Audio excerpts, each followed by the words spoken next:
Hey everyone, it's Mark here. Welcome back to the channel. In this video, I'm going to talk briefly about the Australian Commonwealth budget and the trash fire that it has turned out to be. And indeed, the fact that the government lied to us in 2025, then they rug pulled, and now they've dramatically increased taxes despite saying they would not do so. Can you rule out any changes to negative gearing and capital gains tax? Yes. How hard is it for the 50th time? Now, when it comes to negative gearing, we've made it very clear that that's not something that we are proposing. I told people we wouldn't make changes. The proof's in the pudding, Andrew. Negative gearing is off the table. Yeah, it's off the table. Negative gearing, is it really off the agenda or not? It's off the agenda, Ross. We've made that really clear. And I'm going to talk about how those tax increases actually are going to make things significantly worse for the people they are allegedly designed to help. And if you've got any thoughts about it, well, you can let me know that in the comments below. And if you are still happen to be interested in investing, well, I'll include a link in the description below to the fund management company that I run. Anyway, let's focus on the budget. And here I want to focus specifically on tax policy, because there are some other parts of the budget, but those really are perhaps less important and less pertinent than what they're doing with tax. And in particular, they're significantly hiking taxes on investments. In particular, this comes in, I'll call it three major ways. Firstly, significant increases in capital gains tax per se. Secondly, then a minimum capital gains tax rate. And then thirdly, a change to how losses on property investments are treated. So let's start with the capital gains tax changes. In essence, they're now going to change the long-term capital gains tax rate. Previously, what would happen is if you held an investment for more than a year, then your capital gains were taxed at half your marginal tax rate. This is the so-called capital gains tax discount for long-term investments.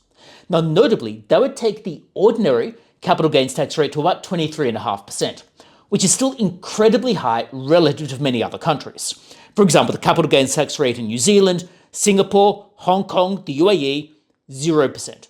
In the United States, the highest marginal tax rate is 39%, but the long-term capital gains tax would be taxed at half that, which is about 19.5%. So you can see immediately that Australia's capital gains tax rate was already high relative to many of the countries that are actually legitimately competing for capital. Some countries in Europe do have marginally higher long-term rates than Australia did, but they aren't attracting any capital, so they're not really competition. In any case, that was the old system. The new system is Australia is going to index the capital base of the underlying investment, and then you'll be taxed on the real gains that you are making. That is the inflation-adjusted gains. Now, at a superficial level, that sounds okay. You're just taxed on the real gains, which indeed is what it should be. However, the problem is you might now be taxed at 47% of the real gains for someone on the top marginal tax rate. That means a dramatic escalation in tax rates, especially if you've invested in a startup where the initial value might have been really, really low, and then you are hoping that one of the myriad startups you back increases significantly. Your tax rate is now significantly higher than it was. The next part of this is a minimum capital gains tax rate of 30%. Now, you will immediately notice that, like I've indicated before, the old system would have a long-term capital gains tax rate of 23.5%. Now, however, there is a minimum of 30%, immediately a hike in capital gains tax rates. And this applies whether the earnings are in a trust or at an individual level.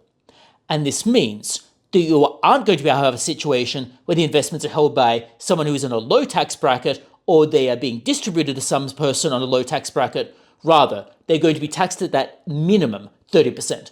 Emphasis on minimum, because if your marginal tax rate is still higher, you can still be taxed at 47% of the real gains. That's the second strand of it.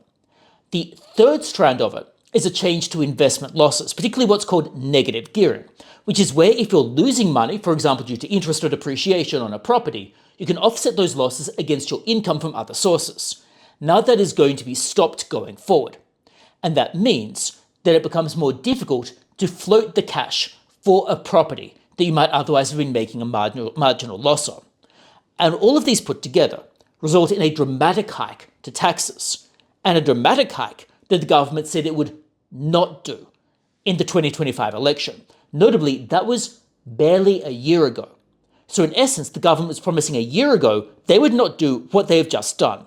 And they are trying to claim that circumstances have changed. But let's face it, the circumstances have not changed that much in the course of a year. They clearly lied to us. They clearly BS'd us in the election. And then they rug pulled us now that we've gotten to the budget. Now, the problem as well is the normative issue of politicians outright lying to us, abject lies to us. There's broader problems because these are not even good policy, particularly the hike in capital gains tax. Firstly, it takes Australia's capital gains tax rate to the highest in the world, which is not a position you want to be in because now foreign capital could be a little bit deterred from coming here lest to get trapped over here and then taxed at the Australian tax rate. Furthermore, founders might be incentivized to move overseas to Singapore or New Zealand or Hong Kong or Dubai, where they'd get 0% tax. It clearly is going to be significantly beneficial to them.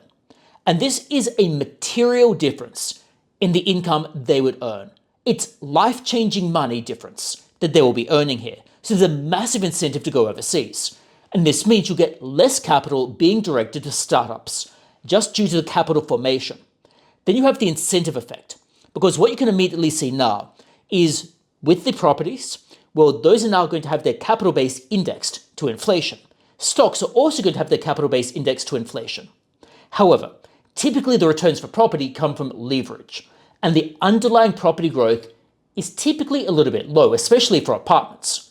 What this means is that, say it's a property, the property worth $1 million, and you invested in this by borrowing 80% of it. Say that property only goes up 1% per year, you will have gone up less than inflation. However, say you would leave it at that much, you will have effectively earned 5% per year due to the impact of leverage, which might be above inflation. You can immediately see the gap here is coming from the role of debt. However, if the capital base is indexed to inflation, well, you won't have to pay capital gains tax because the property in real terms has not increased in value. You immediately see there's an incentive to invest in something like property that you can lever up. Similarly, investing in fully franked dividends paying ETFs, where the fully franked dividends are effectively going to only be taxed at a lower rate from your perspective because they already paid company tax. So again, an incentive to invest in fully franked dividends relative to capital growth. And this means you've got an incentive to invest in passive types of investments relative to growth investments, which is the exact opposite of what you want if you're going to try to drive productivity. A disincentive to invest in startups, disincentive to back entrepreneurship, and an incentive to just sit back on passive investments. And it gets worse. Because not only that, there's a disincentive to go and buy and renovate property or build new property. So say, for example, one of your business models to make money in property was to buy a dilapidated house, improve it, and make some profit. Well, now that profit is going to be taxed higher than just sitting back and cruising. In essence, the person who has made supply better, either by creating more supply or by improving the quality of supply, is now taxed more, ironically enough, than the person who cruises. That is insane. And then we get to the intergenerational aspect of this. This clearly does not improve intergenerational equity, so to speak, because the older generation, people like Anthony Albanese, for example, were able to benefit from the lower tax rates. Anthony Albanese recently sold an investment property from which he was able to benefit from the lower tax rates. So in essence, you're able to sell property, or the older generation could sell their property, benefit from these lower tax rates, and now the younger generation is being hit with higher tax rates on not just property, but shares, which they might have been using to try to build their deposit to be able to buy a property. And supply is not going to improve because of the reasons I just mentioned. So we're going to still end up with the supply constraints. We're going to end up with a lock-in effect whereby people are disincentivized from selling property, and we're not going to end up with younger generations being able to get ahead. Indeed, the ladder has just been pulled up behind the older generations. So this actively makes things worse from a property supply perspective and from an equity perspective.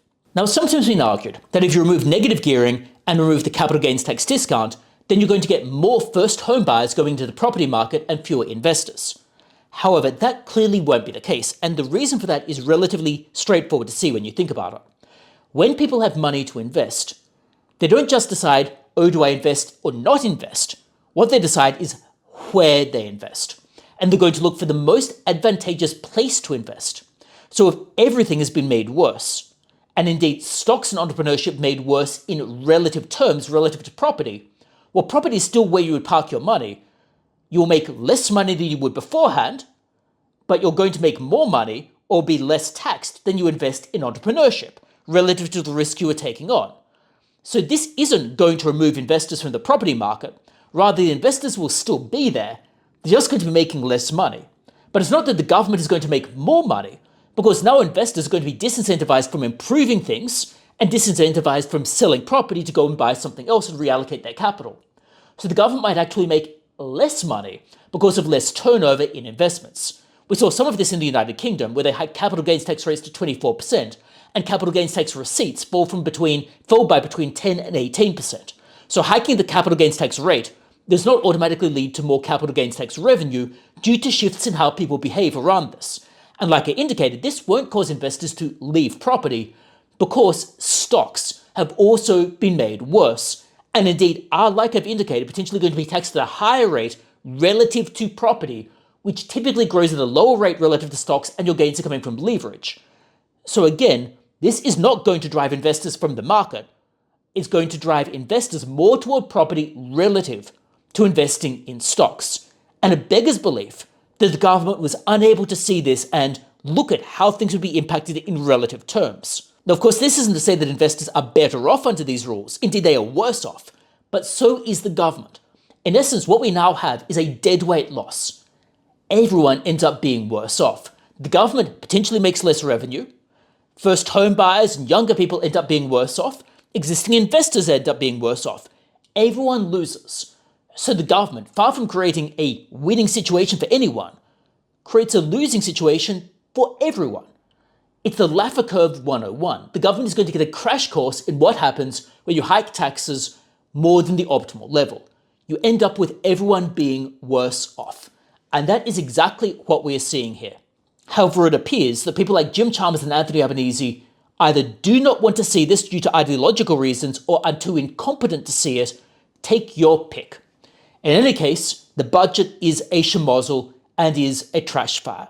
It's a little wonder the Daily Telegraph was running headlines, "We lie and lie and lie and lie," featuring Jim Chalmers and Anthony Albanese. The Daily Telegraph was right. And they're not even lying for a good reason or the right reason. Rather, they lied to us to get elected. Circumstances could not have changed that much over the course of 1 year.